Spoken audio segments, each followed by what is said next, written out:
Hello, my name is Karen Slawinski, and I am so excited to be here with you today. I'm going to show you a technique. I'm calling it No Brush Watercolor DSP. And it is really fun and it's easy to do. And like I said in the title, it doesn't need a brush and it doesn't need paint actually. We're just going to be using our ink pads. And so I am going to show you how to do this technique, and then I am going to show you the cards that I made after it has dried and I've cut it up. And so it's a little bit different in that we're not going to actually be making the card today, but we're going to be making the designer series paper that's of our own watercoloring. So I'm going to get this camera turned around and we're going to get ready, starting to watercolor without a brush. We are going to start out with some watercolor paper. So this is 5x7 and it's called our Fluid 100 watercolor paper. And it comes in this pack, and I've just taken this sheet out. The color palette we're going to be working with are Parakeet Party and Tahitian Tide, and then Blueberry Bushel, which used to be an in color a few years ago, and it's coming back as part of our color refresh. I'm very excited about that. That's going to be available May 1st. You're also going to need a spritzer with water in it, a paper towel, and a couple little blocks.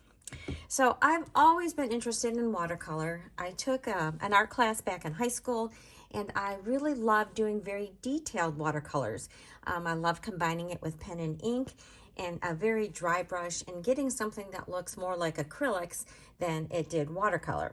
But today this is going to be a very wet technique. So I have a surface here that I can use for any of my wet stuff. If I don't want to get anything around me messy, I'll use this mat. It does have some staining on it, but that's not going to affect us. So in this watercolor class that I took a couple weeks ago, we had so much fun and we learned a lot of techniques, and we did a lot of things where we started out with a bigger piece of paper and we taped it down and we did stuff. But what I want to show you is taking this sheet and not taping it down, and how you can do that without making it move. So we're going to use some of our water and we're going to spritz all over. I'm going to just move my blocks out of the way a little bit. And we're going to get our paper fairly wet. And you can see what happens is that the paper bows up. And that's why often you will see people tape it down. But then if we turn that over and just give that a press, and then we can spray this side and get it fairly wet. Now the water acts sort of like an adhesive, because it's going to hold it down, it's going to hold it in place so that we can stamp and use the full size of this watercolor sheet. So it's really important that you do use watercolor paper, because you can't do this with regular paper. So I'm going to start out with my Parakeet Party. And what I'm going to do is I'm going to use the little bit bigger block, and I'm just going to pick up some ink, as you can see, on my pad or on my block. And then I'm going to start applying it. And it doesn't have to be any particular order. You're just going to splash it on there. Now, before you put it back on your block, you do want to wipe it off. So that's why I have a paper towel.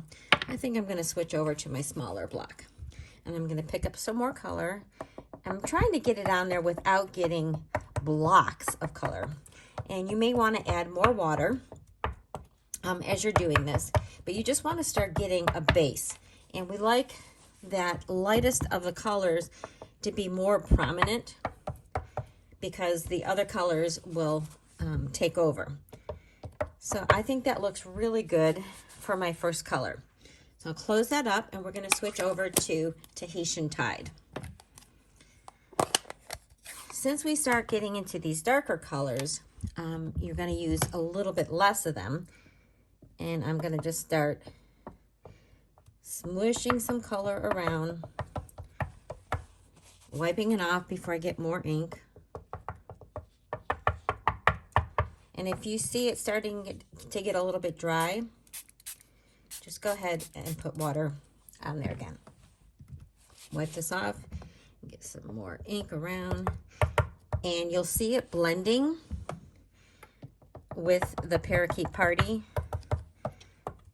And this, you're just going to continue doing, whoops, I wiped it off before I put it on my paper.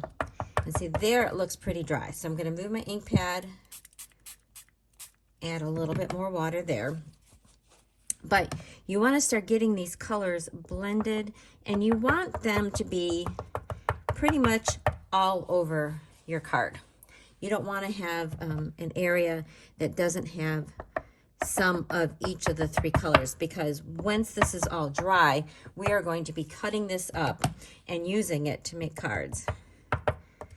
And then we just keep layering colors. I'm going to switch over and open up my blueberry bushel, and this one I'm going to use the least amount because this is very intense. Again, don't forget to wipe it off between, and then spread it out and get mush lines. All right, and we're just going to add a little bit more color. And this is really starting to look pretty. I love using my blocks. I can pick up some of the water that's on the side. A little bit more over in here. And you can do this where it's really wet, like this is fairly wet, but I do have a card that I was playing around with some different color combinations, and it was much drier. And it was because the colors really didn't blend as well together as these. These are called analogous colors, which means they're sort of next to each other on the color wheel. So when they bleed together, they're going to look pretty. And so I'm going to close that up, and I think I'm going to go back to my parakeet party and just add a little bit more of this intense green. See how nice it really shows up? And I'm just kind of stamping it on wherever. And this is really going to be however dark or intense you want it to be. You could have it really soft and subtle, or you could have it bold by just keep layering colors. And you can see how the sheet just stays in place because it's wet on the underneath side. Now, the one drawback about that is that it will stay wet for a long time. It will take quite a while for this to dry. So I'm going to get a little bit more, and I think that actually needs just a squirt of water. Get my ink pad out of the way.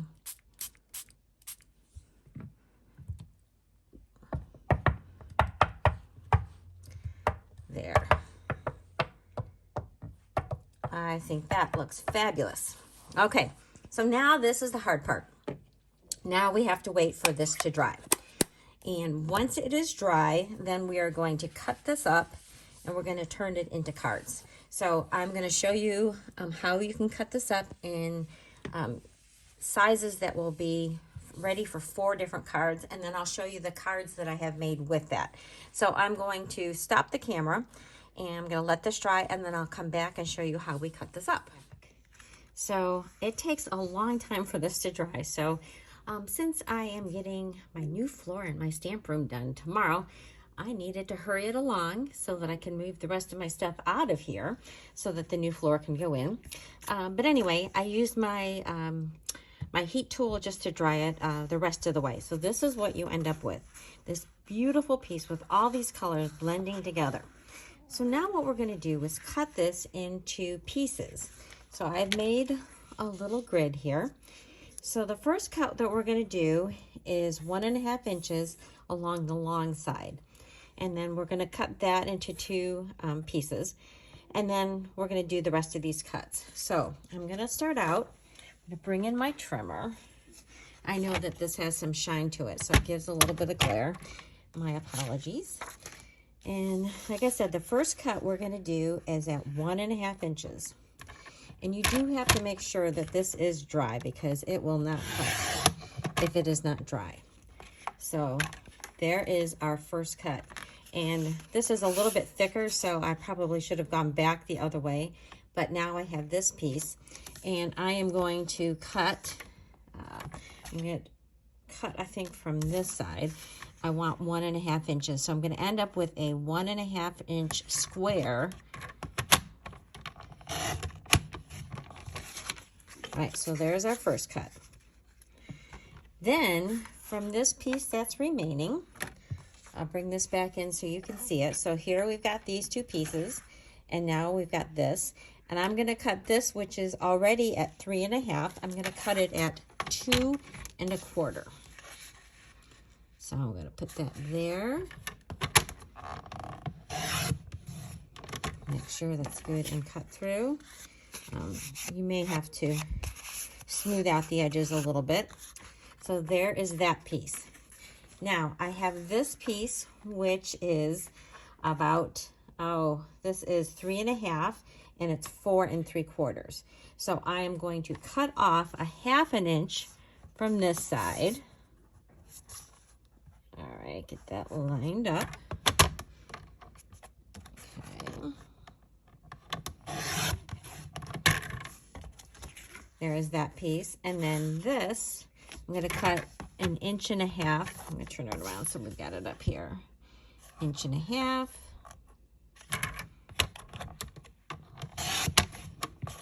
And then that's going to get cut in half. So that is 1.5 inches, 2 squares.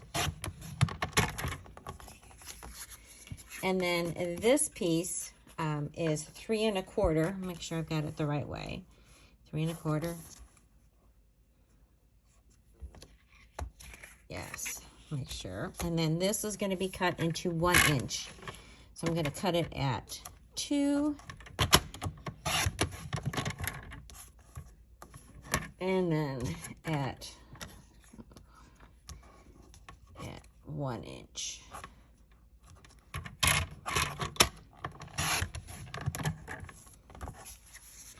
So, yeah, see this paper is a little bit rough, so I'm just going to smooth it out with my fingers. All right, so let's put our little grid back. So we've got 3 squares. We've got this long piece and this long piece. And then we have 3 pieces that are there, and then this piece here. All right, so this is the fun part. I'm going to show you how I turn those beautiful pieces into cards.